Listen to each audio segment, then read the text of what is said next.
Asifiwe. Ni vema kufahamu, kuelewa na kujua eti ya kwamba hatuko tu hapa ndani ya kanisa kuonana macho kwa macho, kufurahiana tumepatana, au kuangalia mtu mwingine ukasikia vile atakavyosema. Bwana asifiwe. Kuna mambo mengine zaidi ya yale tunayoyaona au kuyajua.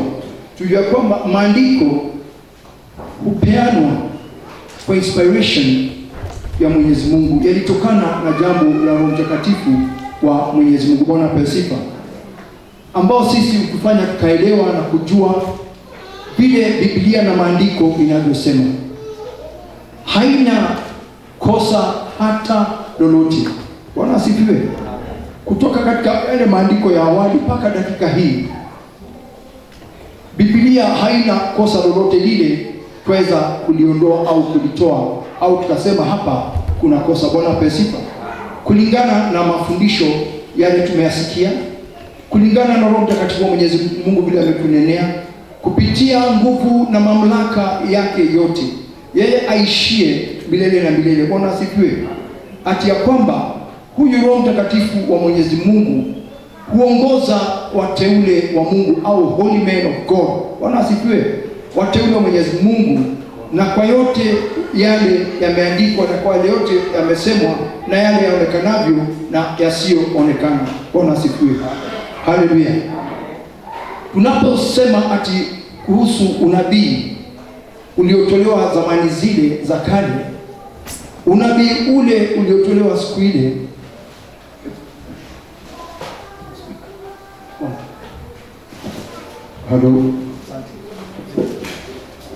ule unabii uliotolewa siku zile za zamani, unabii huo ushatimia. Bwana asifiwe.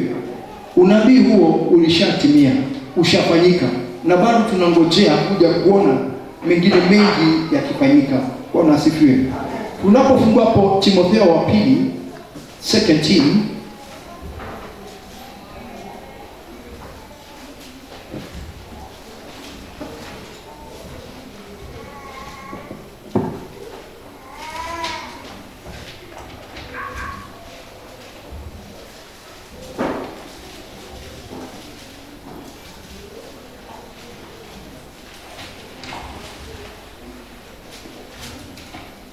Timotheo wa pili, ukiangalia chapter 3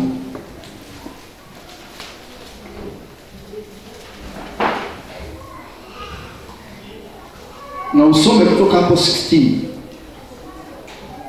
Soma 16.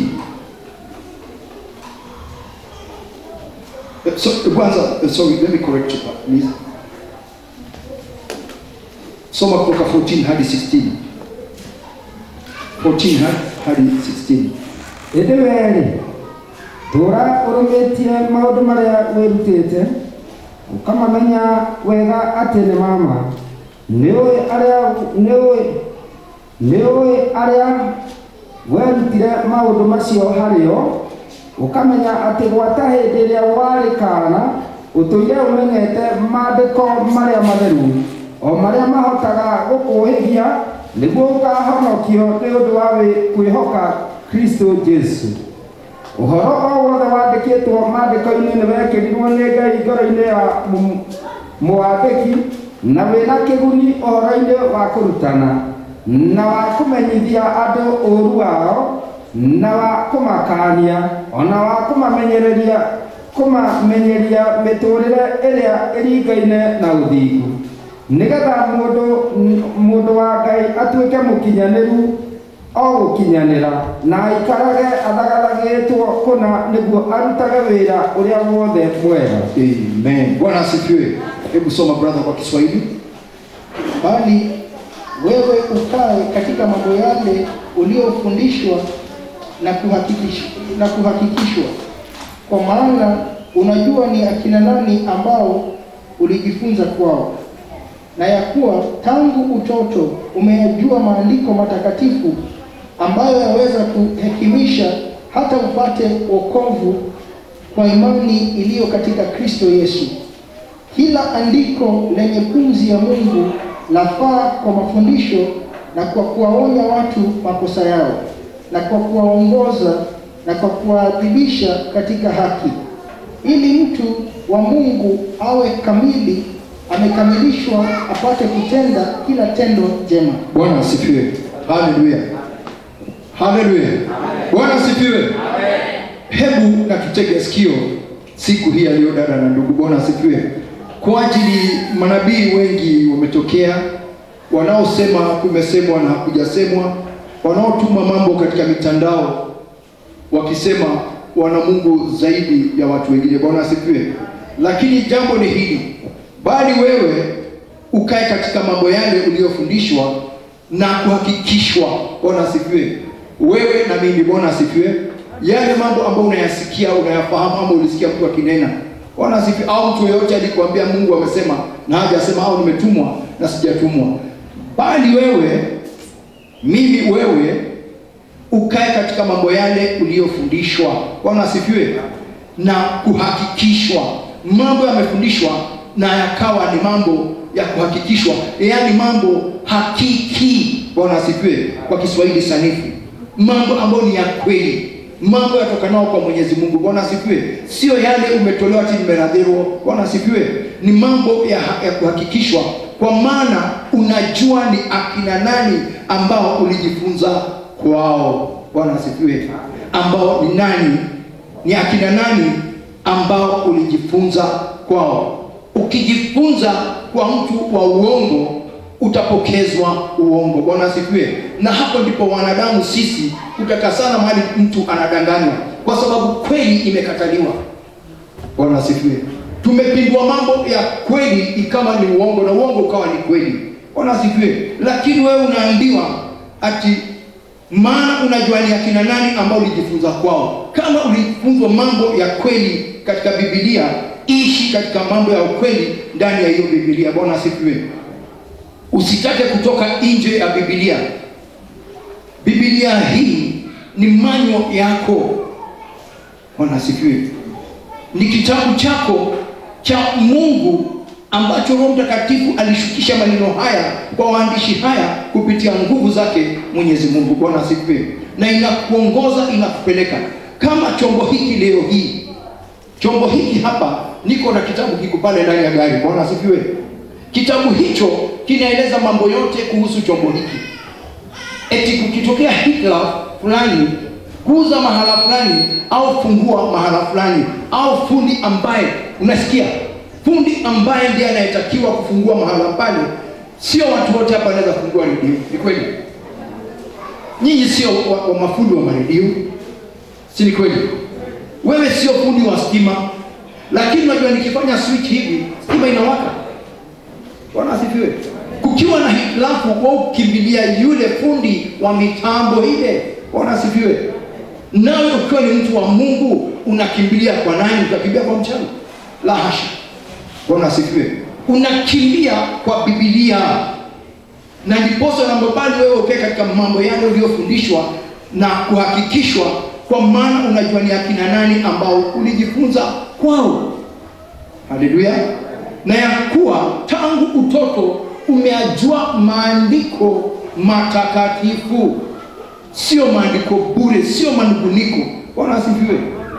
Unajua maandiko matakatifu ambayo yaweza kukuhekimisha ni kukutia hekima. Bwana asifiwe. Ambayo inaweza kukutia hekima, ikuhekimishe hata wokovu kwa imani iliyo katika Kristo. Bwana asifiwe. Haleluya. Lakini hatuwezi kuwa na njia mbadala au mkato. Biblia haina mkato. Biblia haina njia mbadala. Bwana asifiwe. Biblia, either you follow the Bible or you don't. Either ufuate Biblia ama unapata mambo mengine. Bwana asifiwe. Kwa hivyo tunaona kwamba ati jambo hili la maandiko matakatifu ambayo yaweza kukuhekimisha hata upate wokovu kwa imani. Upate wokovu kwa imani iliyo katika nani? Kristo Yesu. Bwana asifiwe. That is, you are making, niwaambie jambo, una make a statement of faith. Bwana asifiwe. Hallelujah. Una make statement of what? Of faith. Bwana asifiwe. maandiko haya eti kwa imani. Hii ni kama vile unaenda kufanya taarifa ya imani, unaandika taarifa ya imani. Bwana asifiwe. Kwa imani nimeandika taarifa hii. This is a statement of faith. Na hivyo unataka ushike ya kwamba this is my faith. Hii ndio imani yangu. Bwana asifiwe. Haleluya. Hii ndio imani yangu. Na hii imani yangu inatakuwa kwa imani ndani yako pia vile vile, kwa sababu tunasoma maandiko matakatifu. Bwana asifiwe.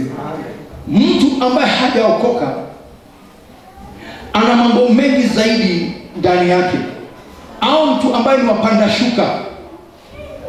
Mtu waokoka leo, wiki mzima ikifika amerudi chini. Bwana asifiwe. Ametoka katika wema wa Mungu. Huyo mtu achana na yeye, ni panda shuka. Bwana asifiwe. Huyu au wale watu yuko panda shuka. Bwana asifiwe. Leo hii yuko hapa, kesho yuko pale. Na hata akienda katika hiyo njia harudi Mwenyezi Mungu, lakini wao husema tuko na Mungu. Uko na Mungu, uko hai kweli, lakini haunazo njia za Mungu. Bwana asifiwe. Kwa sababu ya nini? Umechukua njia mbadala. Bwana asifiwe. A separate way, another new way. Watu wanafuata hii njia, wewe unafuata hii, na utaki kujua na utaki kuelewa. Haleluya. Bwana asifiwe. Ni jambo dada na ndugu, mimi nawapatia katika imani. Bwana asifiwe. Kila andiko, na sasa hapa ndipo tutakula chakula cha kiroho.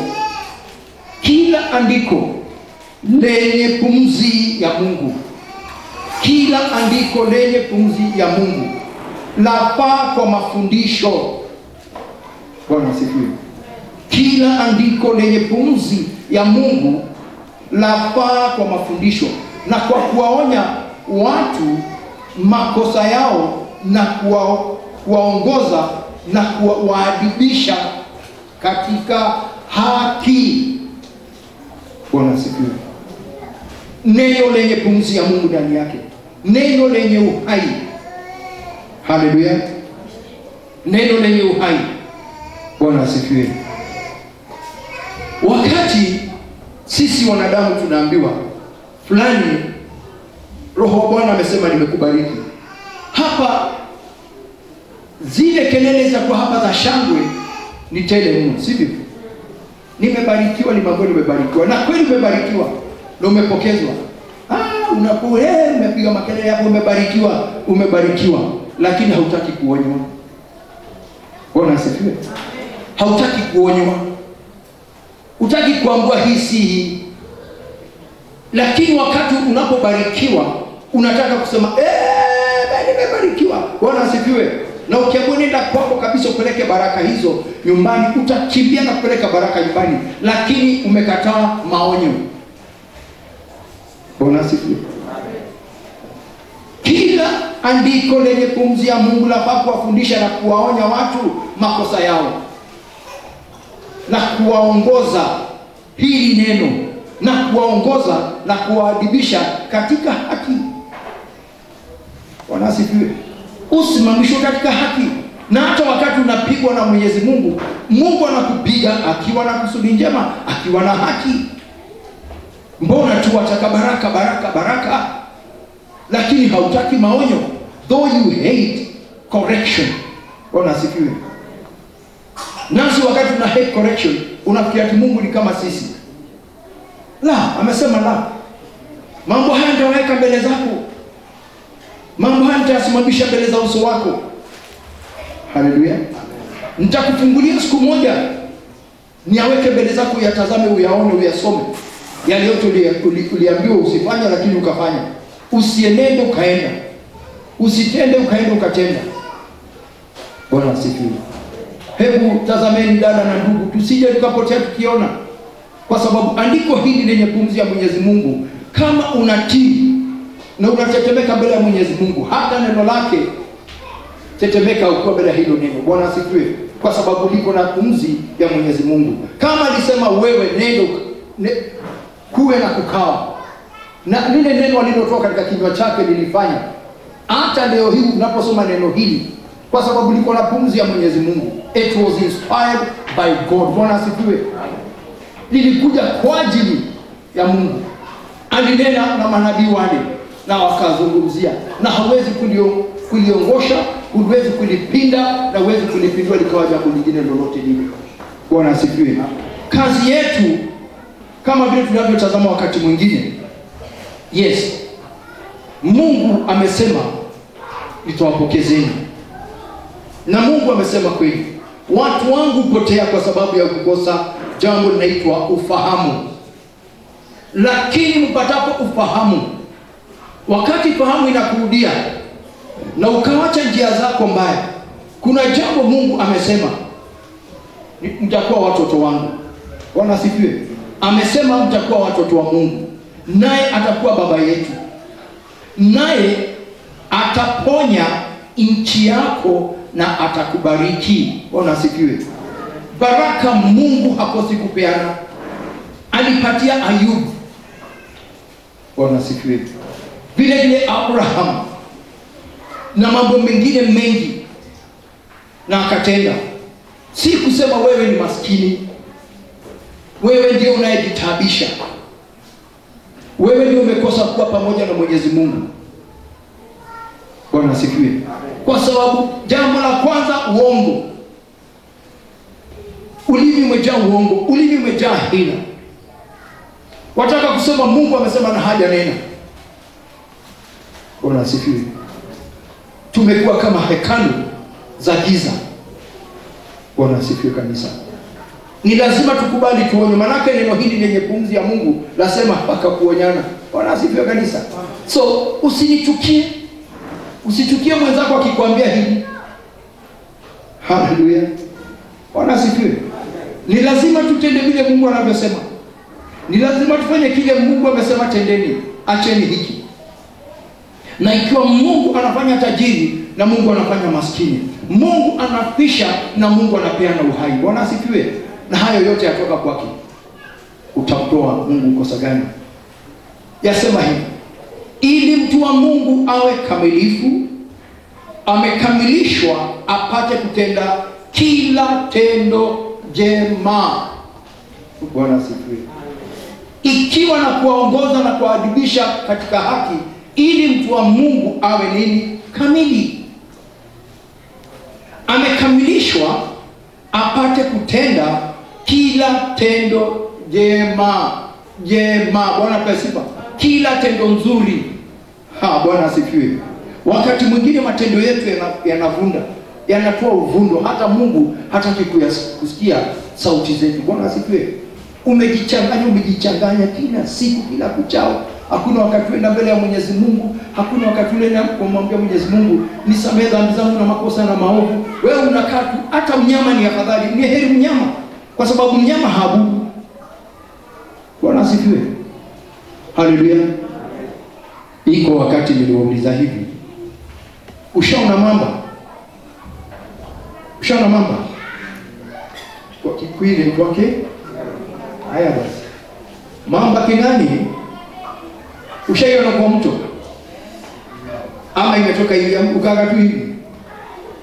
Imegeuka pesa zingine kwa jua, sio? Unaona ni kama kitu kimekufa. Hiyo kitu hata ukipatia chakula haina asante. Ingani? Bwana asifiwe. It is cold blooded. Bwana asifiwe. Utoka nje pale kwenda kwa jua ipate joto angalau. Bwana asifiwe. Yule kingani au yule mamba au ngwema huwa hachezi. Yeye ngwema wa kifo. Bwana asifiwe. Hebu tazama simba. Simba mkali mno. Bwana asifiwe. Lakini simba akila ucheza. Watoto wa simba ucheza. Huwezi kuta watoto wa nyoka akicheza. Because ya nini?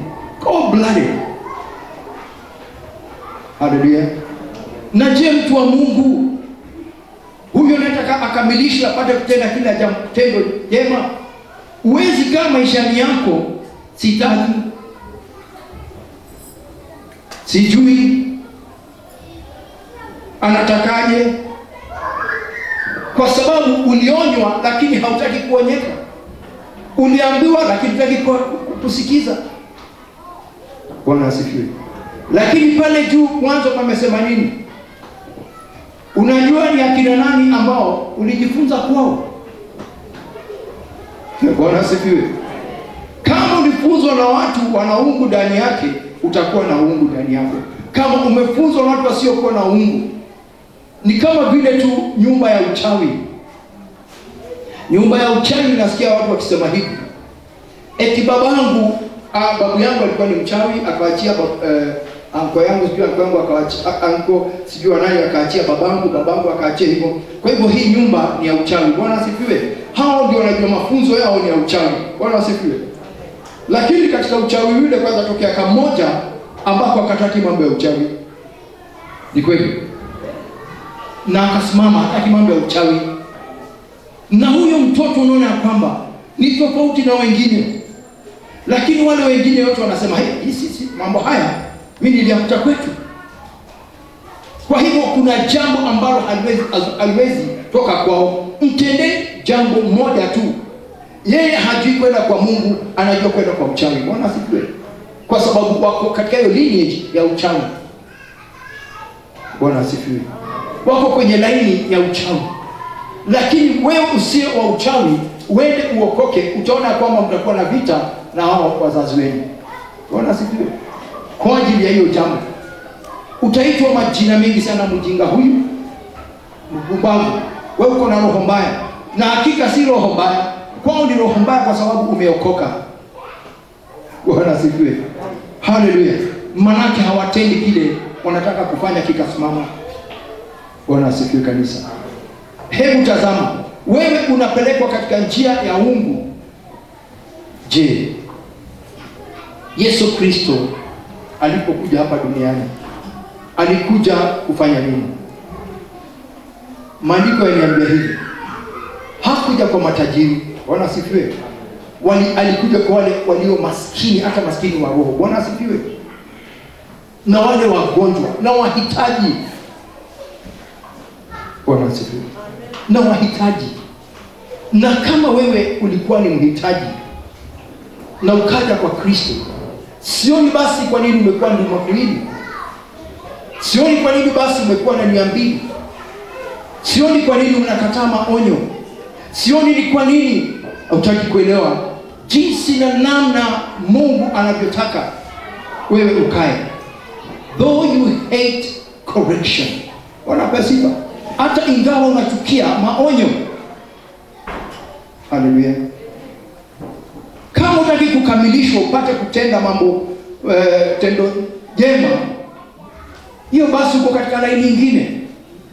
Lakini kumbuka, mtu wa Mungu wakati Yesu Kristo alikuja jambo la kwanza akaondoa machinjo. Bwana asifiwe. Akaja akaondoa hayo machinjo mengi, kwa sababu ile agano la kale lilishakuwa kuukuu. Bwana asifiwe. Haleluya. Akaondoa yale yote ya agano lile jipya. Lakini hakuliondoa ati likose nguvu. Alikuja kulitia nguvu, kwa sababu lile la kale pale ndilo lililoleta hili jipya. Bwana asifiwe. Haleluya. Lile la kale ndilo limeleta hili la sasa, agano jipya ndio liko na uzao. Na lile la kale lilifanya watu watakasike katika hali ya kuchinja na kutoa dhabihu katika madhabahu na kunyunyiza damu katika kona za madhabahu. Bwana asifiwe. Kazi ingelikuwa kubwa hapa leo hii. Bwana asifiwe. Leo hii hapa tumekuwa ni moto. Badala tuje hapa tusikie neno la Mwenyezi Mungu, hapa ingekuwa tumefanya ni moto. Kuhani ana kazi yake ni kuchinja, fulani amekuja na hii, umekuja na njiwa, umekuja na hua, umekuja na kondoo kulingana na shida zako. Mwingine amekuja na unga mweupe, atule mororo kabisa. Bwana asifiwe. Yesu Kristo akaja akaondoa hayo yote. Mwana wake Mungu Immanueli pamoja nasi ameshashuka. Bwana asifiwe. Ameshashuka na yuko miongoni mwetu na katikati yetu. Na wakati ule alienda katolewa dua ya mwanzo na ya mwisho, hii yake ikasupaside ikasimama juu ya hizo zote ambao hata watu leo hii wanaenda kuchinja kule mitoni. Bwana asifiwe kanisa. Akaja akaziondoa. Wokovu tukapokezwa hivi tu bure. Ati yeyote yule atakayemwamini atapokea uzima wa milele na milele. Na katika hali ya imani akakuondolea ile nira uliokuwa umewekwa shingoni. Bwana asifiwe. Nira ikaondolewa, mizigo mizito. Akasema njoni kwangu enyi mlio na mizigo mizito, naye akawaondolea. Bwana asifiwe. Na tulipoenda kwake, ni pesa ngapi ulitoa dada? Ni kondoo wangapi ulitoa ndugu? Hakuna. Hivi tu bure alikupokeza. Bwana asifiwe. Hivi tu bure alikupokeza. Just by saying nimeamini, nimeokoka, na ukamwishia. Si mdomo tu, hata hadi moyo wako. Bwana asifiwe kanisa. Haleluya. Hata moyo wako, si midomo. Bwana asifiwe. Na kwa imani. Na akasema aminini tu. Anataka imani tu kwake. Kwa ajili kuna jambo anasema. Kuna jambo Bwana anasema. Mpendeni mwana. Haleluya. Naye Mungu atakupenda. Nao wote watatu watakuja kwako, Mungu Baba na Mwana na Roho. Bwana asifiwe. Mpende mwana. Muamini tu. Na uamini yeye yule aliyemtuma. Bwana asifiwe kanisa. Uamini mwana na uamini yeye yule aliyemtuma. Nani amemtuma mwana? Babaye Mungu muumba mbingu na nchi. Bwana asifiwe. Haleluya. Wakati ule naliwaambia kuna usiku alikuja na kanitembelea. Ndio mimi si ati mimi ni mtu mbishi. Mimi sio mbishi. Mimi nataka kusimama na imani fulani. Na nijue kweli ni wewe, yes, ni mimi. Mbona nakuona ukiwa unafanana hivi? Na ndio mimi hapa. Utoto wangu ndio huu. Ujana wangu na mimi ndio huyu hapa. Nimesimama mbele zako. Bwana asifiwe. Akafanya mikono yake. Angalia mikono yangu. Bwana asifiwe. Nikaitazama. Angalia. Akafanya nyele hivi. Nikaona. Na kwa nini wewe uko na uso nyekundu hivi? Ni miaka mingi na bado nafanya kazi. Bwana asifiwe. Oh, Yesu Kristo yu hai. Bwana asifiwe. Dada na ndugu zangu, acha niwaambie akina mama, Yesu Kristo ni hai. Kondoo hizo mnachinja kule sio hai. Azipatiani uhai. Bwana asifiwe. Jesus Christ is alive here. Bwana asifiwe. Yesu Kristo yu hai hapa. Ana nguvu, ana uweza, ana mamlaka. Bwana asifiwe. Nikiwaambia mambo mengi leo hii nasema hiki kinaringa. Naringa ni shauri yako. Bwana asifiwe. Alinitembelea hakuja kwako. Bwana asifiwe. Hallelujah. Kama shatembelea. Wangapi shatembelea? Inua tu visitation ya Christ Jesus. Ashakutembelea. Ashakutembelea. Mbona unaweka hivi? Inaonekana kulikuwa na wakawanjiko. Kama Yesu Kristo si kawanjiko ama karili, ni kusema alinitembelea. Bwana asifiwe. Haleluya. Bwana asifiwe. Amen. Amenitendea, amenitendea, amenitendea, amenitendea, yeye Imanueli, amenitendea, yeye Imanueli, amenitendea. Sasa twende kwake, sasa twende kwake, sasa twende kwake, sasa twende kwake, yeye Imanueli. Sasa twende kwake, na tumuinue, na tumuinue, yeye Imanueli, na tumuinue. Nataka kuuliza swali. Unamuinua hivi? Imagine, na ni Christ Jesus, ati Yesu. Hallelujah. Na tumuinue. Because you are just tired. Wewe umechoka. Bwana asifiwe. Wewe umechoka. Safari kwako imekuwa ni nzito. Hallelujah. Bwana asifiwe kanisa. I'm challenging you leo hii. Nimeambiwa nionye. Hallelujah. Bwana asifiwe.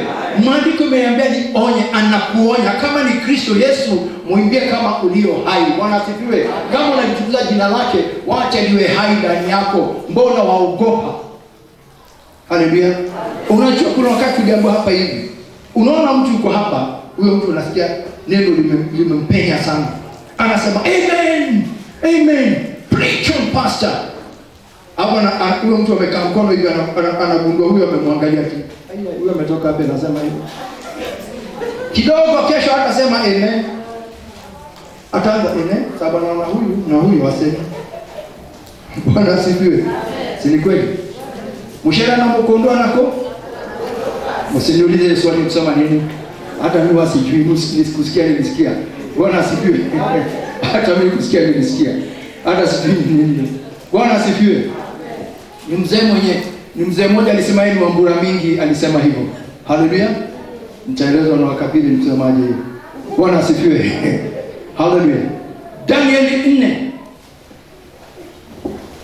Deuteronomy 4. Kumbukumbu ya Torati.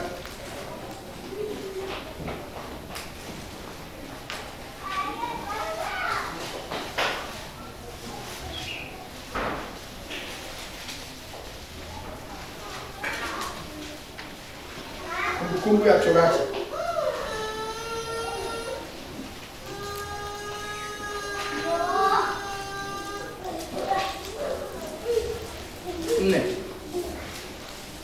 Wacheni tuonyane dada na ndugu.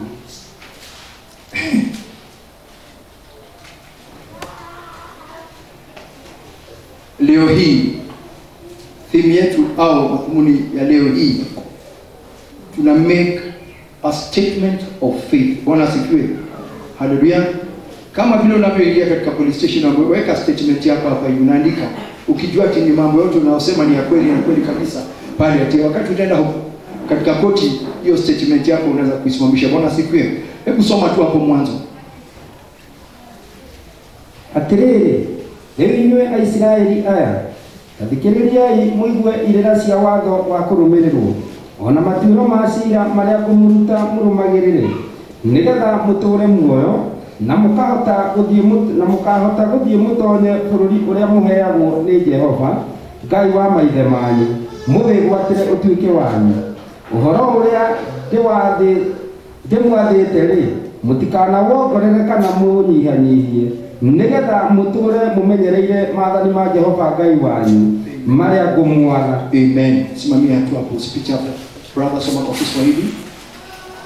Na sasa Israeli, sikilizeni amri na hukumu niwafundishazo, ili mzitende, mpate kuishi na kuingia na kumiliki nchi awapayo Bwana Mungu wa baba zenu.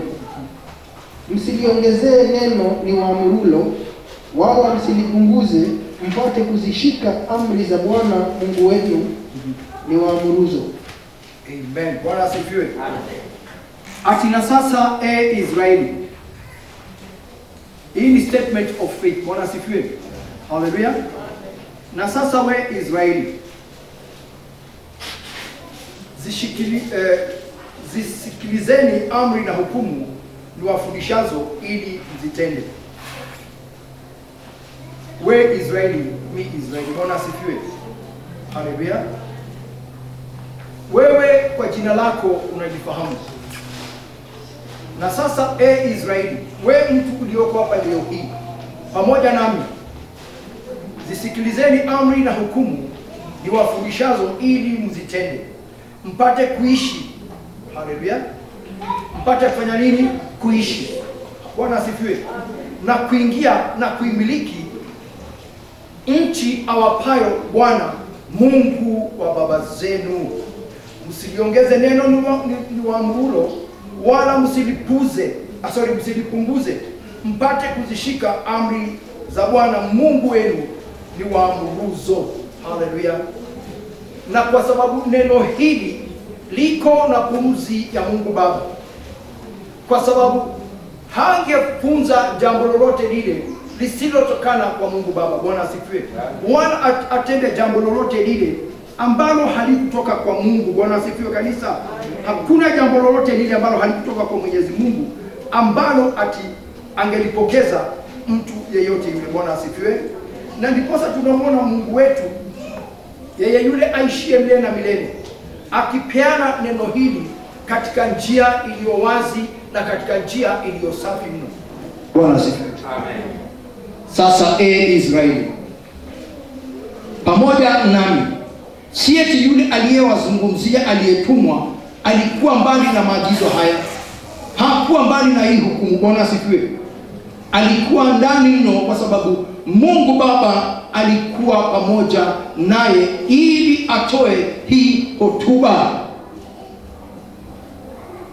Na sasa Israeli, zisikilizeni amri na hukumu ni wafundishazo, ili mzitende. Mtazitenda kwa nini? Kwa ajili Mungu ameagiza tuzitende, mpate kuishi na kuingia na kumiliki. Bwana asifiwe. Nataka mnishike jambo hilo, ninarudia tena. Mpate kuishi na kuingia na kuimiliki nchi awapayo Bwana Mungu wa baba zenu. So there is living. Bwana asifiwe. Mpate kuishi na kuingia, kwa sababu ukifa hauingii. Bwana asifiwe. Kile ulipewa ahadi yako hautaipata. Yale maagizo hautasikia wakati umeteremka kule watu wamenyamaza. Ni mpate kuishi na kuingia na kuimiliki. Wamilikio mali ile Mungu amesema uwa watu wako hai. Bwana asifiwe. Aendaye kumiliki kitu ni mtu yeye yule uwa hai. Kuimiliki nchi awapayo Bwana Mungu wa baba zenu. Bwana asifiwe. Aliyeagizia mababa zetu. Bwana asifiwe. So sisi mabaki, the remnant, tutapokea, lakini tukiwa hatutaishi hatutapokea. Kwa hivyo maagizo haya yako na pumzi ya Mungu. Maagizo haya nikiyafuata na niende pamoja nayo, yataniongoza katika mahala fulani, niende nimiliki kile Mungu amesema tamiliki. Bwana asifiwe. Kwa sababu pumzi ya Mungu iko pale. Niliwaambia usemi wa kinywa cha Mungu ni wa kudumu. Bwana asifiwe. Na ahadi zake ni za milele na milele. Aliahidia mababa. Sasa mimi nami ndio naenda kumiliki. Bwana asifiwe. Haleluya. Lakini kuna masharti niyafuate. Kwa nini sisi ufikiria? Kwa sababu sasa, hebu niwaambie dada na ndugu leo hii kabla hata niendelee. Nani alikwambia sasa sababu umejenga ulienda ukajenga nyumba hapo tu, hiyo ndio mwisho? Yaani sasa huna matumaini mengine. Si ndio? Si ndio? Hauna matumaini mengine. Hauna kitu kingine sasa unaangalia. Na imagine Mungu anakuambia unaenda kumiliki nchi fulani. Bwana asifiwe. Unaenda kupokea ahadi fulani. Ahadi hii si ndogo. Mungu siwa kanini tu. Watu ndio sema. Mwingine ashakuja hapa ananiambia nataka uniombee nipate tu nianze kakazi. Na mimi nikamwambia siombea kakazi. Utaombea kakazi na nini? Nione kakazi kitu tu kufanya. Na mimi nikamwambia hapa kazi kitu kufanya kuombea. Kwa nini pastor? Hapo ni kadogo sana. Ni kweli? Yes. Hata mimi sasa hapa nakuwa na mkali hapa kidogo. Kazi kadogo. Sasa ukitoka hapo ukafanya kazi, sio? Na Mungu anakuahidia. Bwana asifiwe. Ahadi ya Bwana alikuwa anaahidia wale. Imagine kile anawaahidia, eti nitatuma malaika wangu. Bwana asifiwe. Nitatuma malaika wangu waende mbele zenu awaongoze, na msimnungunishe malaika wangu. Bwana asifiwe. Kile atakachowaambia, kwa sababu mnaenda kumiliki, mumsikize. Haleluya. Awaongoze, awapeleke. Tena nitatuma mavu ni zile wasps kali, zifike kule zifurushe wale watu. Bwana asifiwe. So hii kitu kidogo naenda kupata dada na ndugu. Bwana sifiwe. Si sababu za ati sasa nilijenga kakitu hapo niseme hiyo ndio mwisho. Nataka ingine na ingine na ingine na ingine. Bwana sifiwe. Wewe unajilimit, wewe unajiwekea mipaka. Ikiwa Mungu atamtumaje roho wake aende mbele zetu, ati tukifika kule hata hizo mashamba tunaenda kumiliki tutazisha nini? Bwana sifiwe. Angalia wana wa Israeli walikiingia Kanaani. Kanaani hakukuwa kunaishi watu. Kuliishi watu. Bwana sifiwe. Lakini Mungu anaongoza jeshi kule ili watu wako wakifika pale hata kutakuwa na wanyama wa kuogopa. Mtakuta mashamba yamelimwa. Kazi yenu ni kufanyaje? Ni kuchukua. Ni kuchukua. Bwana sifiwe. Wewe ndio unajipimia kulingana vile unataka. Hauna mipaka. Manake ahadi za Mwenyezi Mungu ni za milele na milele. Haleluya. Bwana sifiwe. Msiongeze neno ni amrulo, wala msilipunguze, mpate kuzishika amri za Bwana Mungu wenu ni waamuruzo. Msiongeze jambo lolote lile, msitoe. Bwana sifiwe. Haleluya. Wakati mmoja dada na ndugu katika Kristo Yesu, Bwana alikuja kwangu. Na ni miaka imepita. Na hiyo miaka ilipita ni mingi. Na kile alikuja akasema kwangu, nataka kuambia leo hii ishatimia. Bwana sifiwe. Haikutimia siku hiyo alikuja kwangu. Tukingojea ati kesho ndio nikiambia hawa vile Bwana ameniambia. Haikufanyika jana, haikufanyika mwaka huu. Na tukakaa tu. Mimi najua watu wangu wangeniuliza hivi. Na si ulisema Mungu alikwambia hivi? Bwana asifiwe. Ilikuwa ni kilio kikubwa zaidi na hata uchungu mwingi zaidi. Tukiona kila jambo letu lolote ile tulikuwa nalo linaporomoka, linaondoka, na sisi sio walevi, hatunywi pombe, hatufanyi mambo mengine, lakini mambo inageuka, unashindwa. Hao watu ni wagoroki au ni watu wako hai? Wazazi wanauliza. Kuna mama fulani aliulizaje wanaishi kwa nyumba ya mabati siku hizi? Ndio. Kuna mama aliuliza mama yako, si ndio? Unasikia?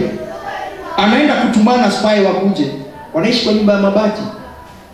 Sababu hii lazima kuna tunati tulitoka. Wakaambiwa bwana wanaishi kwa nyumba ya mabati. Wanakaa katika nyumba nzuri. Hata wana nyumba kama hiyo. Bwana asifiwe. Huko Dendegwa. Wanakuja Dendegwa, wako na shamba. Okay. Na nini ilienda baya? Mamangu akaja. Akasema mimi nifikiria watu waliruka vichwa. Bwana asifiwe. Na hapa Mungu amesema tu kama Abrahamu, amka. Nikutume, nikupeleke. Bwana asifiwe. Nikutume ukafungue watu wangu. Nilitaka kupingana na Bwana.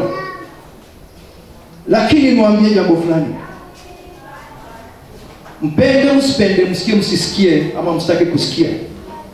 Wakati Mungu anataka kufanya jambo na mtu, anakutenga na hao watu kabisa. Bwana asifiwe. Anakutenga na hao watu. Unaona ulimwengu umekuchukia. Unaona hakuna mtu anakupenda. Wewe mwenyewe unajielewa shida ni kunuka tunanuka. Na hao watu wamekula mali zenu, wamekuja kwako wakanini wakastarehe huko, wakicheka wakila nyama kwako, lakini leo hii hata hodi kwako hawajui. Bwana asifiwe. Mimi niko na brothers and sisters apart from the late Pauline. Bwana asifiwe. Hata ukiuliza kule mimi naishi wenyewe tukwambia ni wapi. Bwana asifiwe kanisa. Hata kisipokuwa ni masisters za huyu wanajua kule tunaishi, ama brothers zake wengine wanajua kule tunaishi. Walikuwa hawajui. Mungu anakuja anawaondoa hata mbele ya wazazi. Ondokeni kando. Mnaonekana kama ni watu wamenoki. Si kunoki. Mungu anakutayarisha na njia kubwa. Mungu anakutayarisha vile anavyotaka. Maana yake anajua mkikaa na hao ndugu zako hautafanya. Ukikaa na marafiki zako hapa hautaenda. Bwana asifiwe. Mimi na mke wangu na watoto wangu 4 tumekaa, tunaagua kicheko na hakuna kitu. Bwana asifiwe. Amen. Tunacheka mpaka TV na kona. TV ni kama hiki kitabu, TV kubwa. Wakati watu wengine wako na 24 inches hivi mangapi, 50, yetu ni kona hivi. Bwana asifiwe. Huwezi afford kitu. Mungu na analeta watu kwako uwafungue. Wachungaji wanakuja kwako, niombee. Bwana asifiwe. Haleluya. Mchungaji anakuja ananiambia, mimi sikuja hapa nikuombee, nataka unibariki, nataka unifungulishe nikajenge nyumba. Mimi sina nyumba. Bwana asifiwe. Haleluya. Lakini yeye ako na kanisa anaendesha kule Godorani. Mwingine ako hapo karibu, anakuja hapa sema niombeeni mchungaji. Na kile tunafanya Mungu anatenda. Manake Mungu alisema nenda ukafungue watu wangu. Bwana asifiwe. Nikataka kuweka pingamizi. The more naweka pingamizi, the more mambo yanachacha. Bwana asifiwe.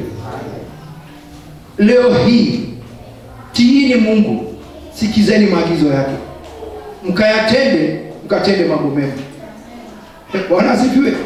Mkatende mambo mema, muone vile Mungu atakavyofanya leo hii. Haleluya. Muone mkono wa Mwenyezi Mungu utakavyofanya. Muone vile atakavyofungua njia. Kule hakuna njia, kuwe na njia. Kule unaona kuna giza, kuwe na nuru. Mungu yuko. Bwana asifiwe. Majaribu ni mengi. Haleluya. Majaribu huja na majaribu Mungu hutuondolea. Bwana asifiwe. Hebu tuingie katika maandiko. Matthew 4.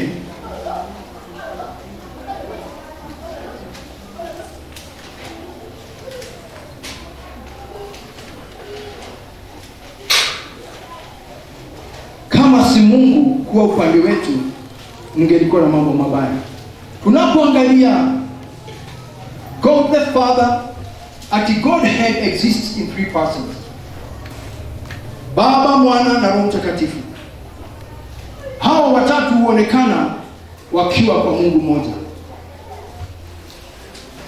na wote hutokea mara moja wakiwa kwa pamoja. Mathayo 4:16 mpaka hapo 17. 16-17 msomo. Andũ arĩa maikarĩte nduma-inĩ nĩmonete ũtheri mũnene, na arĩa maikarĩte bũrũri wĩ gĩkuũ na kĩgunyĩ-inĩ gĩa gĩkuũ nĩmarĩirwo nĩ ũtheri. Gwata hĩndĩ ĩyo Jesũ nĩambĩrĩirie kũhunjia ũhoro akiugaga, wĩrirei tondũ ũthamaki wa igũrũ nĩũkuhĩrĩirie. Amen. Fika hapo. Soma brother. Watu wale waliokaa katika giza wameona mwanga mkuu. Nao waliokaa katika nchi na uvuli wa mauti, mwanga umewazukia. Bwana asifiwe. Haleluya. Bwana asifiwe kanisa. Amen. Tunapotazama neno hili, dada na ndugu katika Kristo Yesu, tunaona kwamba Mungu Baba na Mwana na Roho ni wamoja. Bwana asifiwe. Na hakuna wakati ule hao huachana. Amen. Bwana asifiwe. Amen. Tunaona kwamba wale watu waliokaa katika giza, wale ambao hawakupata neno hili, wale ambao hawakuwa na Yesu Kristo, wale ambao hawakuwa wameokoka, wale watu ambao hawakuwa wameachana na mambo machafu mabaya, watu wale waliokaa katika giza wameona mwanga mkuu kwa sasa. Nao waliokaa katika nchi ya uvuli wa mauti, mwanga umewazukia. Bwana asifiwe. Hii nuru ni nani? Huu mwanga ni nani? Bwana asifiwe. Yes, ni watu wale waliokaa katika giza wameona mwanga mkuu. nao waliokaa katika nchi ya uvuli wa mauti, mwanga umewazukia. Bwana asifiwe. Wakati mwanga umekuzukia wewe unayekaa katika nchi ya uvuli wa mauti, mtu uondokewa na giza. Bwana pesifa. Mtu uondokewa na kifo. Mauti tena hayako kwako kwa sababu mwanga umekuzukia. Bwana asifiwe. Wewe utembea katika giza bila kuelewa, bila kujua, bila kufahamu. Wakati nuru ijapo, wewe uona njia. Bwana asifiwe. Amen. Hallelujah. Amen. Information comes before a revelation. Bwana asifiwe. Habari au taarifa huja kabla ya ufunuo. Bwana asifiwe. Kwanza napata habari. Nikishapata habari, namega ile habari inaingia katika kibao cha moyo, ndiposa napata ufunuo. Bwana asifiwe. Hallelujah. Information comes before revelation. Taarifa au habari huja kabla ya ufunuo. Bwana asifiwe. Watu wale waliokaa katika giza hawakuwa na information. Bwana asifiwe. Hawakuwa na habari. Haleluya. Sasa wameona mwanga mkuu. So wako na nini? Wako na revelation, wako na ufunuo.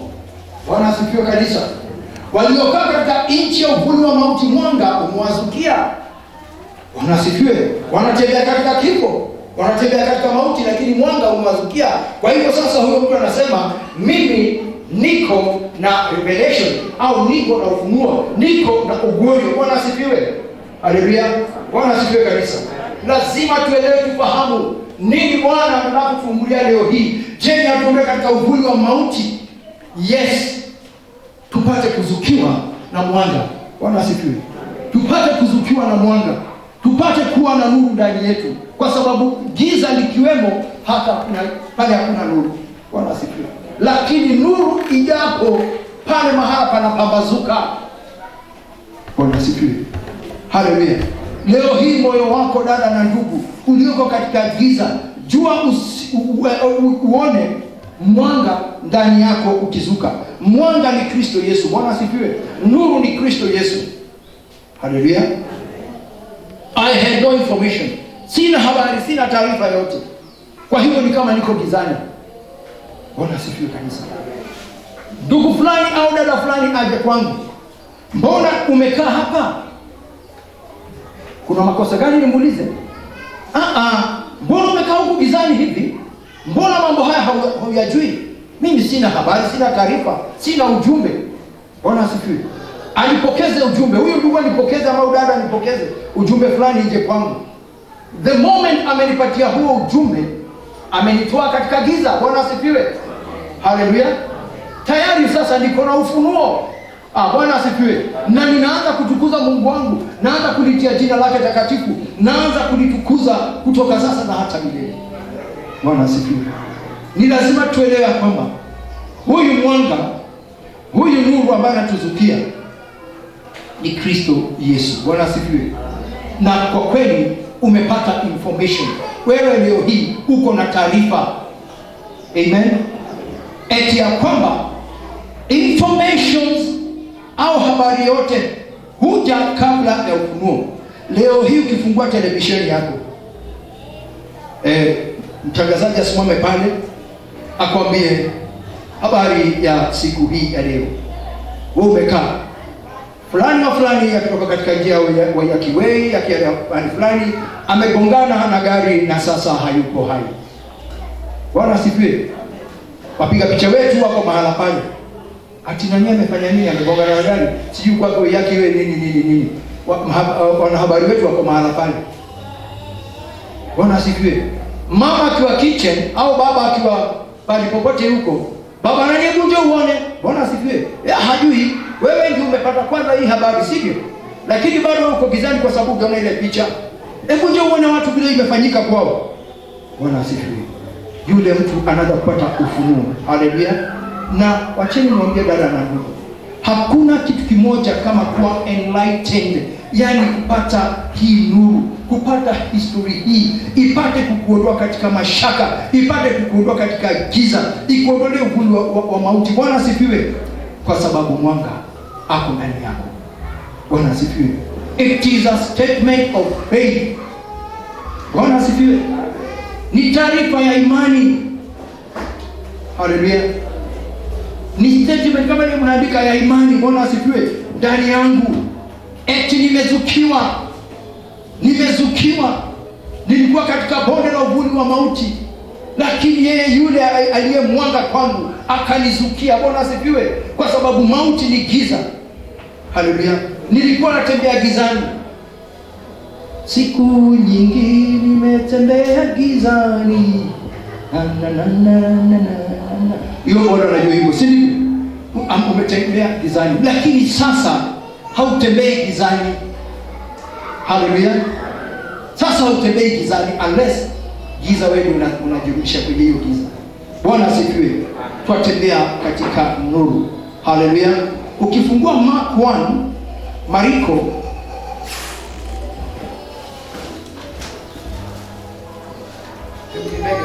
kidogo tu.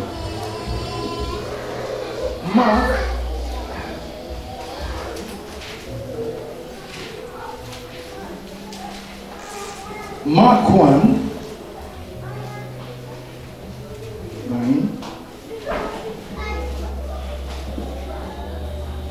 Hebu soma 9 hapo mpaka 11.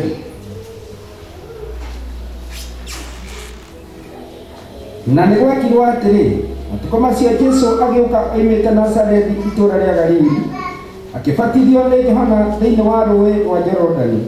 Na kahinda o kau oimĩra maĩ-inĩ, akĩona igũrũ rĩamũkĩte na akĩona Roho akĩmũikũrũkĩra atariĩ ta ndutura.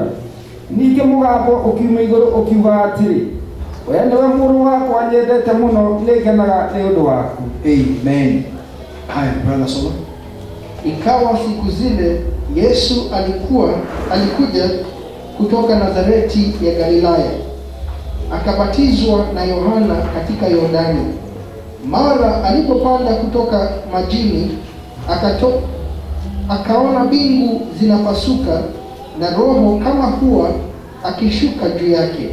Na sauti ikatoka mbinguni, wewe ndiwe mwanangu mpendwa wangu, nimependezwa nawe. Amen. Bwana asifiwe. Ikawa siku zile Yesu alikuja kutoka Nazareti ya Galilaya, akabatizwa na Yohana katika Yordani. Bwana asifiwe. Alibatizwa pale mto wa Yordani. Mara alipopanda kutoka majini, akaona mbingu zinapasuka na Roho kama hua akishuka juu yake, na sauti ikatoka mbinguni, wewe ndiwe mwanangu mpendwa wangu, nimependezwa nawe. Bwana asifiwe. Yesu akatoka Nazareti ya Galilaya, akabatizwa katika mto Yordani na Yohana Mbatizaji. Bwana asifiwe. Na alipofanywa yale yote katika hali ya kubatizwa, yeye aliona alipotoka pale kwa maji ndani ya kwa mto, akaona mbingu zinapasuka na Roho kama hua, like a dove. Roho wa Mungu alishuka kama vile hua ama dove au dutura, akishuka juu yake. Bwana asifiwe. Roho huyu ametoka juu mbinguni. Bwana asifiwe. Mfano wa hua ama mfano wa hiyo dutura. Bwana asifiwe. Ama dove, na akashuka juu yake, na sauti ikatoka mbinguni. Sauti ikatoka mbinguni. Sauti hii ni ile tunasema iko na pumzi ya Mungu. Bwana asifiwe. Sio sauti butu, sio sauti ati haina chochote. Bwana asifiwe. Ni sauti iko na pumzi ya Mungu. Sauti ikatoka mbinguni, wewe ndiwe mwanangu mpendwa wangu, nimependezwa nawe.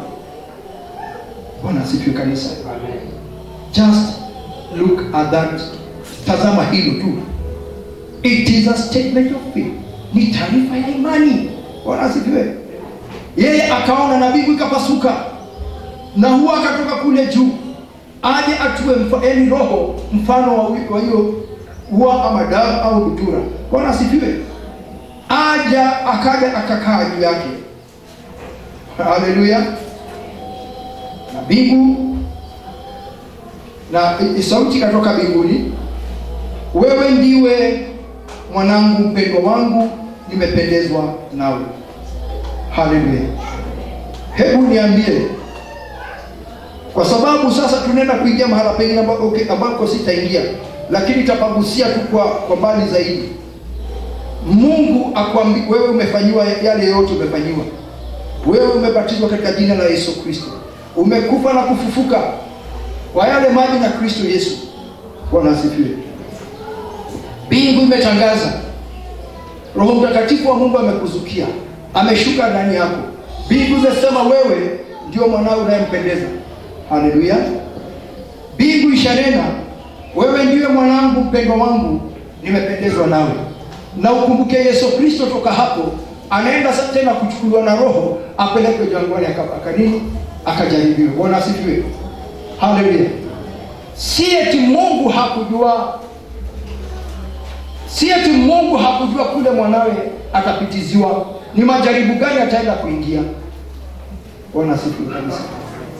Alijua, alifahamu, na ametoka ubatizoni na mbingu juu imenena. Roho wa Bwana, Roho wa Mungu ametua juu yake, mfano wa Bwana ameshatua juu yake, na hapa mwenyewe Mungu ananena. Pumzi yake imesema wewe ndiwe. Hata leo hii uliye na Roho wa Mwenyezi Mungu, wewe ndiwe. Bwana asifiwe. Haleluya. Wewe ndiwe mwanake leo hii, kwa sababu Kristo Yesu yu ndani yako na ndani yake. Unless mwe mmefarakana, unless mwe kuna mpaka katikati yako na Yesu Kristo. Kama umefarakana na Kristo Yesu, yes, mambo haya hatatimia kwako. Nitaambia kwa nini.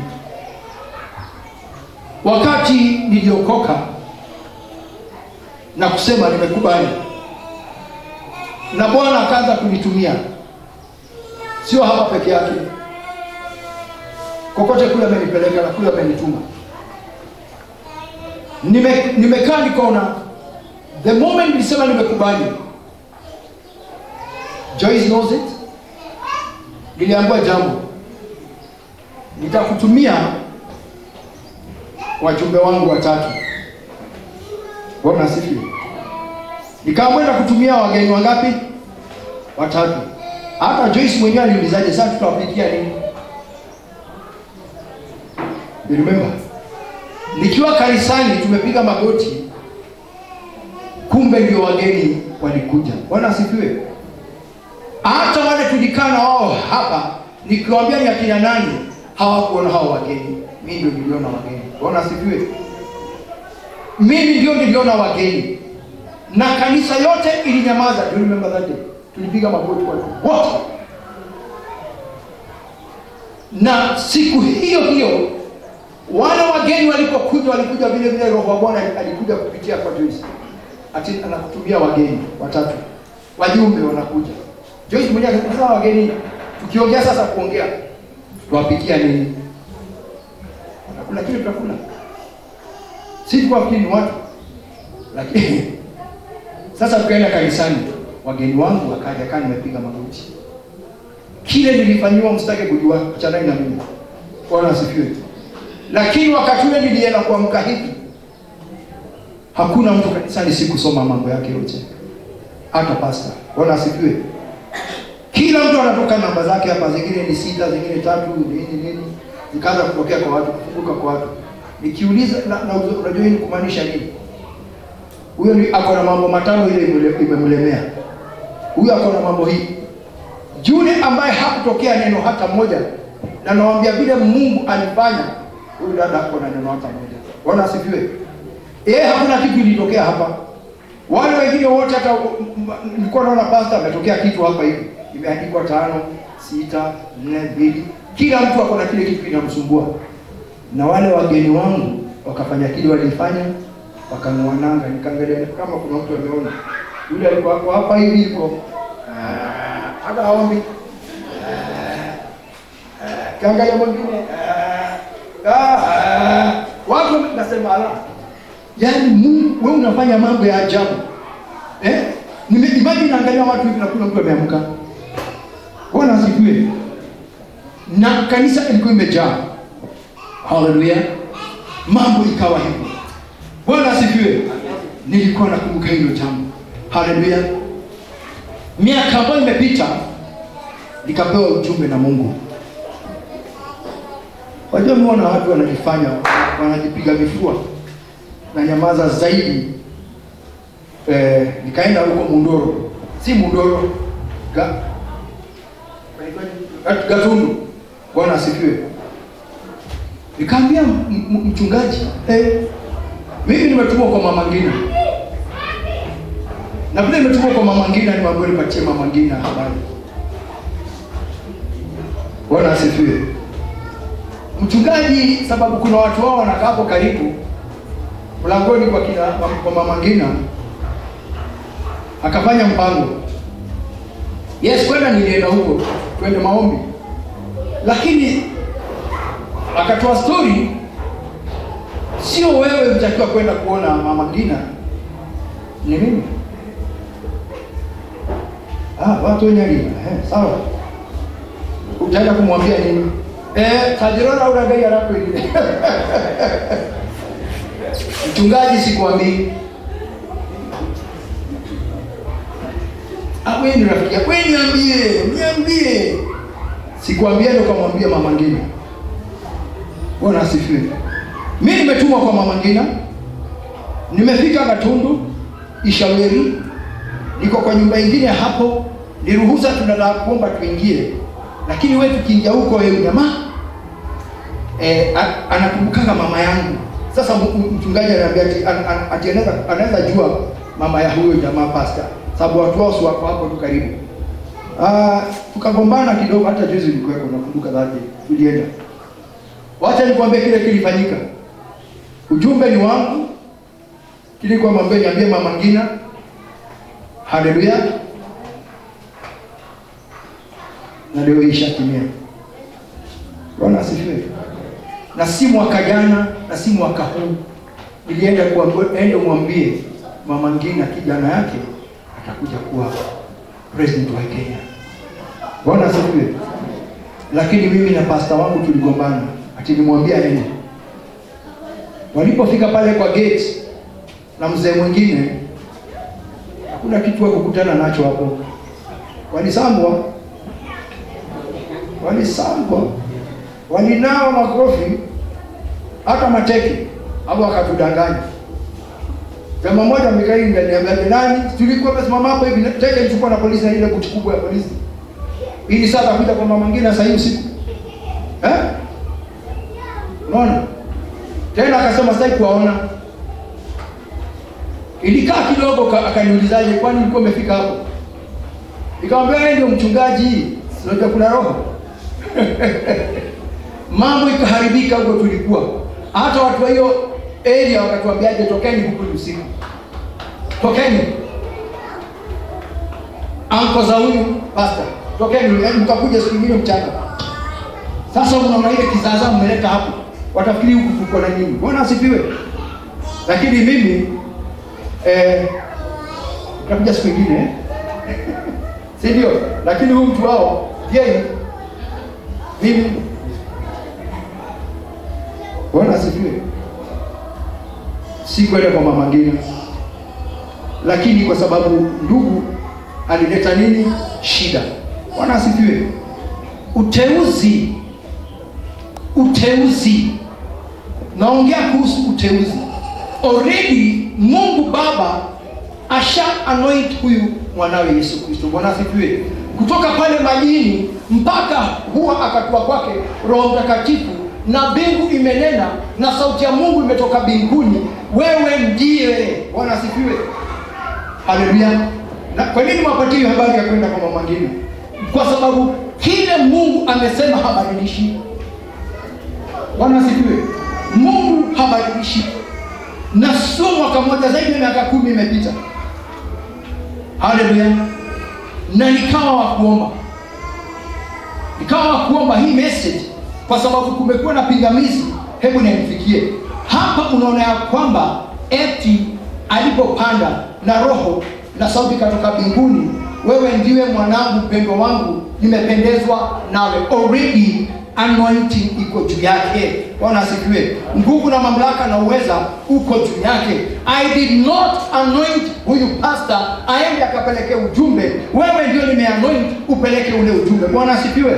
Haleluya.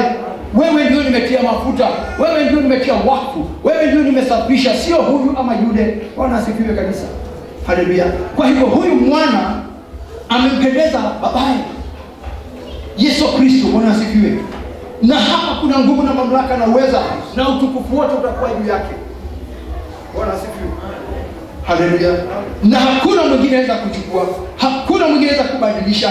Hata shetani amjaribu kwa namna gani au aende katika hata maarifa yake, hakuna wakati shetani ataweza Kristo Yesu.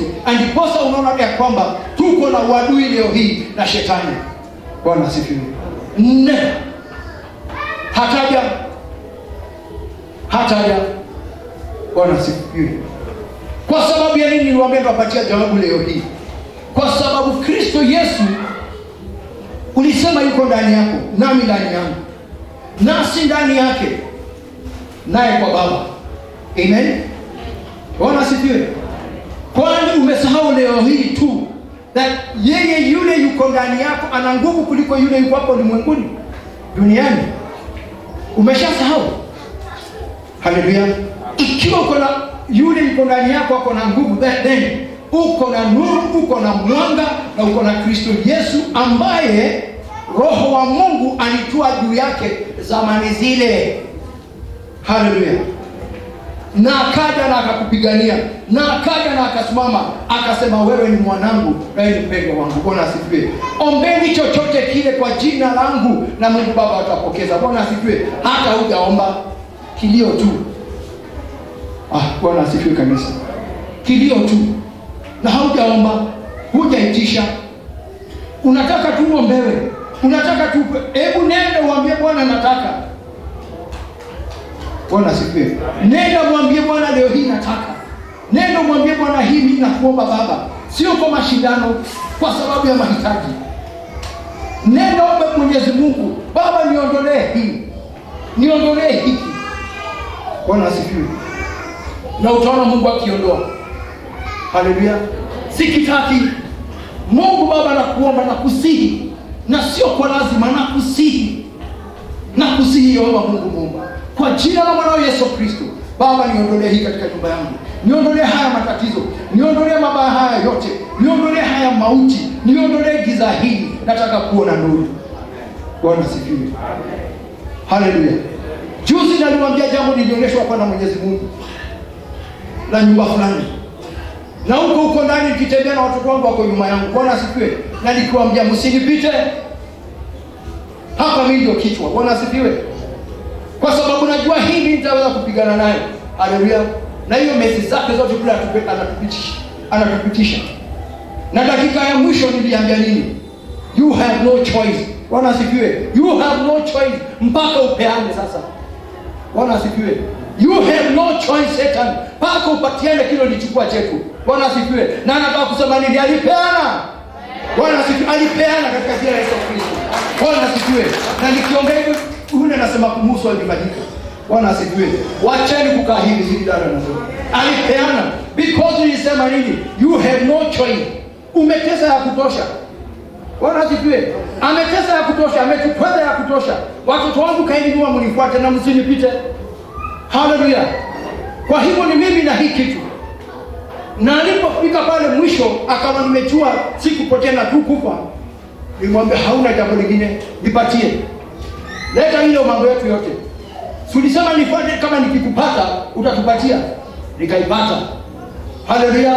Na huko ndio mambo ya watu wengi, hata hapa inafungiwa. Lakini kuambia mambo kule inafungiwa, mdai kunisikia.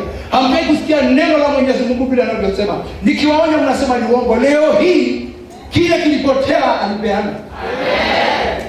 Ako nacho wangu. Amen. Na siwadangani. And it's the whole truth. Bwana asifiwe. Wangu ako nacho, ni uongo wangu. Sema na hii maiki. Bwana asifiwe. Sema dada. Sema dada. Nimwambia there is no choice. Hauna jambo lingine nipe. Nimefika mwisho na shetani. Hautatweza tena watoto wangu. Bwana asifiwe. Kwa nini wewe dada ufanyi? Kwa nini wewe ndugu haufanyi? Haleluya. Na nikwambia onyeni wenyewe kwa wenyewe dada na ndugu. Bwana asifiwe. Hiyo sio siri tena.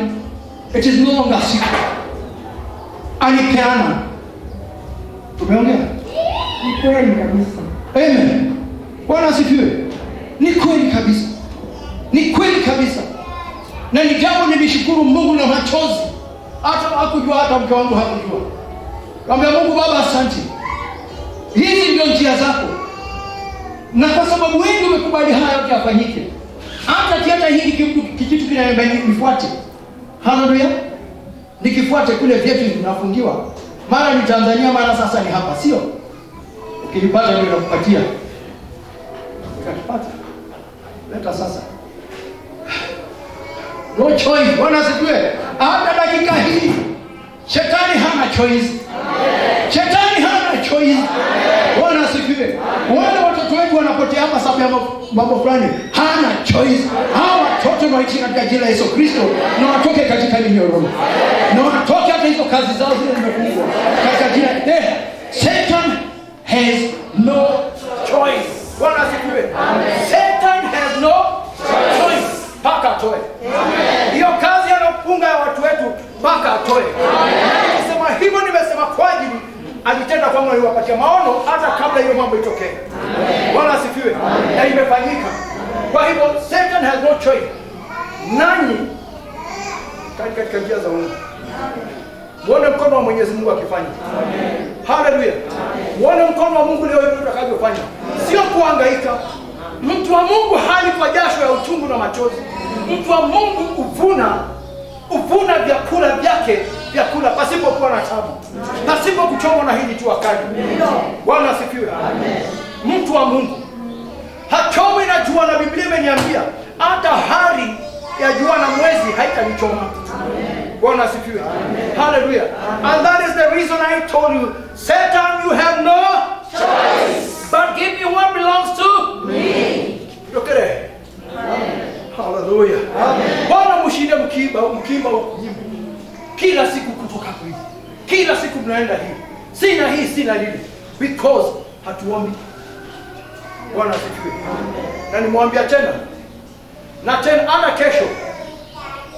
Shetani hana choice. Mpaka atoe. Kama hajakutolea atakupatia. And I believe atakupatia.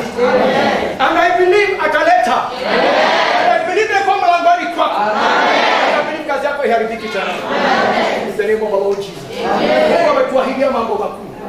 Kama yeye yule aliyoko ndani yako ni mkubwa kuliko yule hapa duniani, then shetani ni kitu gani? Hallelujah. Amen. Ati hatutalala sasa. Bwana asifiwe. Hatutalala. Nikiamka ni tabu. Nikilio hiki ni mtoto wa fulani. Haleluya. Watu leo hii watu wanashinda wakiibwa. Ni kuibwa, watu wanaibwa. Waende katika madini zingine. Waende sijui wakafanywe nini huko. Bwana asifiwe. Tumekatana hiyo. Amen. Tumekatana hiyo katika Yesu. Amen. Eti mtoto anaandikwa kazi hapa kidogo ashaka kufurafura ni kazi tu. Tumefanya kazi miaka ngapi? Oh yeah. Bwana asifiwe. Mtoto anaandikwa kazi anza kuona sasa nafanya kazi. Hata mamia na kwa si mtu tena. Sio hivyo inafanyika? Miuliza hivi, mtoto ndio ameandika baba ama mama ndio amemwandikisha. Bwana asifiwe kanisa. Haleluya. Akina mama kweni naomba. Kweni naomba. Ombi elekevu mbele ya Mwenyezi Mungu. Ombi elekevu mbele ya Mwenyezi Mungu. Msiombe jambo lolote lile. Omba Mwenyezi Mungu akurudishie kilicho chako. Na umwambie shetani hata leo hana chuki. Bwana asifiwe. Na nimekataa. Kutoka siku niliambia Mungu Baba nimekutukuza. Mungu Baba nimeinua jina lako takatifu. Upumziko, ushasikia upumziko wa mzee wa moyo. Hallelujah. Sio nikaacha kuwa pastor nikakuwa mzee. Bwana asifiwe. Nikakuwa nikasema thank you my Lord. Hallelujah. Akazidi kutukuza. Amen. Akikufungulia brother. Amen. Akufungulia watoto wako. Amen. Akufungulia watoto wenu na wake zenu. Amen. Bazanyu zikuwa njema zaidi kuliko nyumba ya kwanza. Bwana asifiwe. Ati hii ya mwisho iwe nzuri zaidi kushinda na ulevi huo wa watoto. Hakika in the name of the Lord Jesus. Akikunywa pombe inakuwa kali sana. Bwana asifiwe.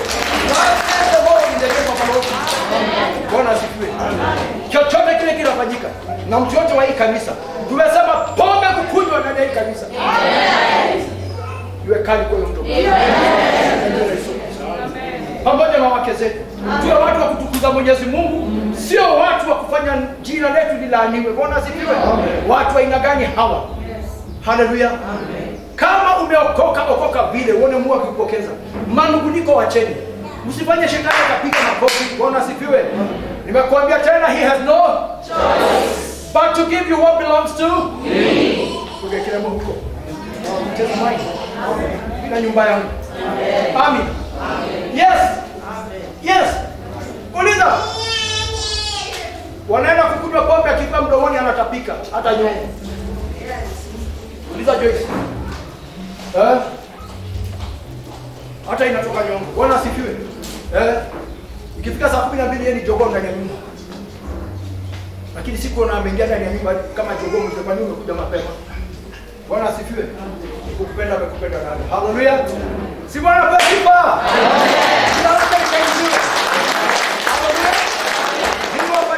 Statement of faith. Statement of faith. Alafu nikimalizia, wewe ndani ni kiokeo.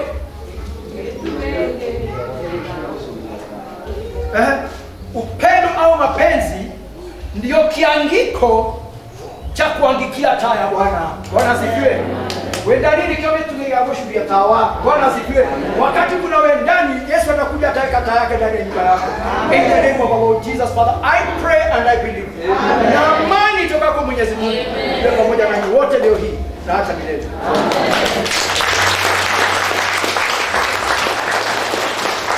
Hallelujah. Paka nini? Bwana asifiwe. Ishi. Tumekataa.